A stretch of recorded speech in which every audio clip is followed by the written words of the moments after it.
Hello friends. आज का जो टॉपिक है गांधी जी के विचार से मैं कुछ दो शब्दों के लिए मैं बोलना चाहता हूँ। गांधी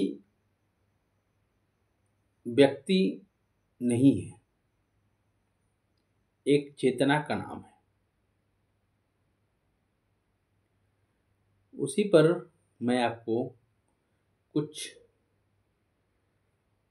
विचारों को मैं आपके सामने प्रकट करूंगा। ध्यानपूर्वक आप समझेंगे और कहीं न कहीं यदि आप अच्छे से बात को समझेंगे तो काफ़ी प्रतियोगिताएं परीक्षाएं आती रहती हैं। उसमें आप लोग को एग्जाम में क्वेश्चन भी आ सकता है। इसीलिए ध्यानपूर्वक अच्छी तरह से आप सुनेंगे। गांधी जी के बारे में आपने बहुत सारी किताबों में आपने पढ़ा होगा, समझा होगा, लिखा होगा, देखा भी होगा कि गांधी जी का जन्म 2 अक्टूबर 1869 को हुआ था और उनका नाम मोहनदास करमचंद गांधी भी था। तो ऐसे कई सारे चीज़ों के बारे में आप लोग टॉपिक पर इसमें पढ़े होंगे, लेकिन मैं उस उनमें से कुछ खास टॉपिक में आपके बीच मैं बताना चाहता हूँ। वो आप ध्यान से आप सुनेंगे। गांधी जी का बारे में अगर बोला जाए तो वो कुछ नहीं थे। उनको कोई तमगा नहीं लगा हुआ था, न मिला हुआ था। उनके नाम के आगे भी श्री श्री भी नहीं लगता था। फिर भी करोड़ों भारतीय उन्हें साबरमती का संत कहकर आदर देते हैं। चर्चिल उन्हें अर्धनंगा फकीर कहते थे, मगर अंग्रेज उनसे डरते थे।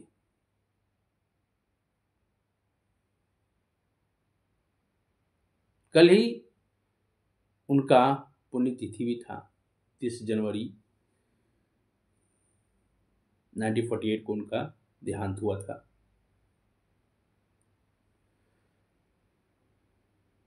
और यह विडंबना है कि बीते कुछ वर्षों में उन्हें कमतर दर्शाने की एक साजिश चल रही है, जबकि उन्होंने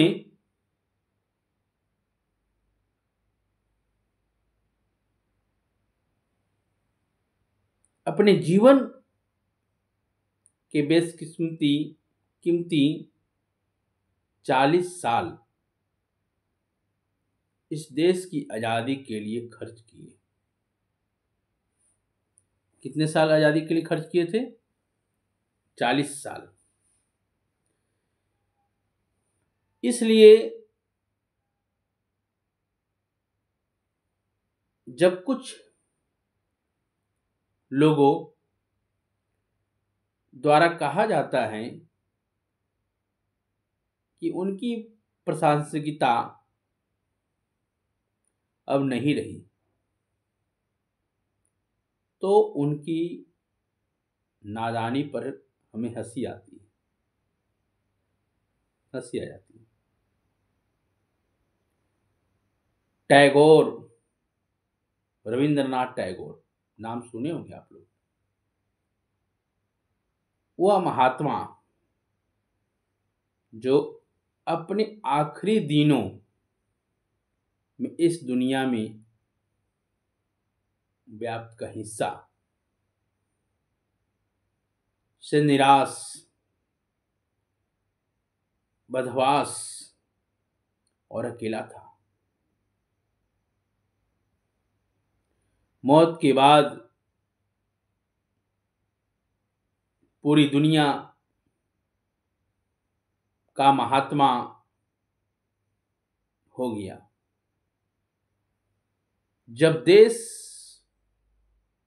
में लोग आज़ादी और नई सत्ता का स्वागत कर रहे थे, तब महात्मा गांधी ने खुद को अकेला कर लिया। ध्यान से सुनिए, खुद को अकेला कर लिया और उन्होंने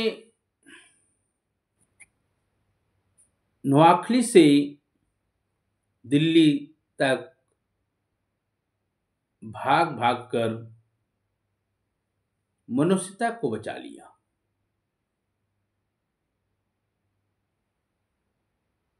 गांधी में वह शक्ति थी कि जब वह गाती, ईश्वर अल्लाह तेरे नाम, तो उनके पीछे क्या हिंदू, क्या मुस्लिम, क्या सिख, क्या ईसाई, सभी गाने लगते थे। न हिंदू कहता है कि मेरा राम श्रेष्ठ है, और न मुसलमान कहता है कि मेरा अल्लाह सबसे बड़ा है। तब एक ऐसा मंजर उभरता है, ध्यान से सुनिए, तब एक ऐसा मंजर उभरता है जैसे सारी मानवता एक हो, सारी मानवता एक हो। आजाद भारत ने गांधी जी से प्रेरणा ली और धर्म को राष्ट्र राज्य की बुनियाद नहीं बनाया। जिस गांधी की बात मैं कर रहा हूं, मैंने कई सारी किताबों में मैंने पढ़ा हूं, चाहे आधुनिक भारत से जुड़ी हुई बातें रही, तो गांधी जी की बात को लेकर के अभी जो इस तरह चल रहा है समाज में, तो मैं उसके बारे में क्या बोलूं। बोलने में हमको काफी शर्मिंदा महसूस होती कि जिसने देश को आजादी दिलाई और उनके लिए लोग ऐसे ऐसे लोग बोला करते हैं। जिस गांधी ने अंग्रेजों से लड़कर इस देश को आजादी जीती, उसी देश में गांधी स्वतंत्र भारत की सरकार से अपनी चेतना की आजादी नहीं जीत पाए।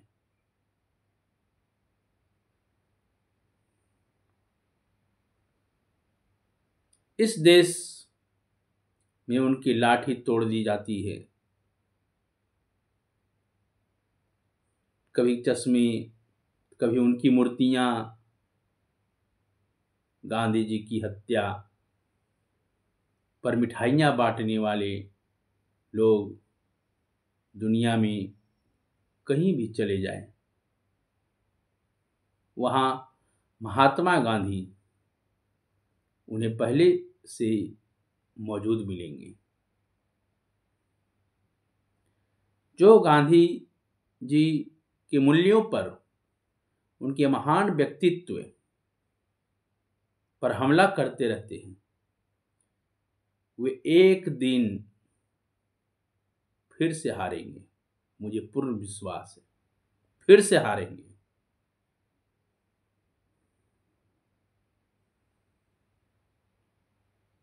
महात्मा गांधी को मिटाने का प्रयास करने वाले नहीं जानते हैं कि गांधी कोई व्यक्ति नहीं है।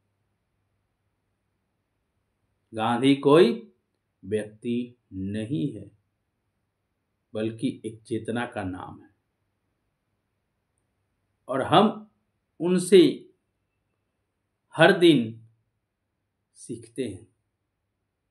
वह हमारे प्यारे बापू हैं और हमारे भारत के विश्व पुरुष हैं। गांधी मानवता का नाम है, दुनिया के लिए दुख उठाने का नाम है, त्याग का नाम है, प्रेम का नाम है और भारत की एकता और अखंडता का नाम है। भारत की एकता और अखंडता का जो नाम है वह मानव जीवन के मूल्यों का नाम है। मतलब कुल मिलाकर यही कहना उचित होगा कि इस दुनिया में मानवता जब तक जिंदा रहेगी, महात्मा गांधी का नाम लेने वाला जिंदा रहेंगे। बस मैं इतना ही मैं बोलकर मैं अपनी वाणी को मैं विराम देना चाहता हूँ। जय हिंद, जय भारत।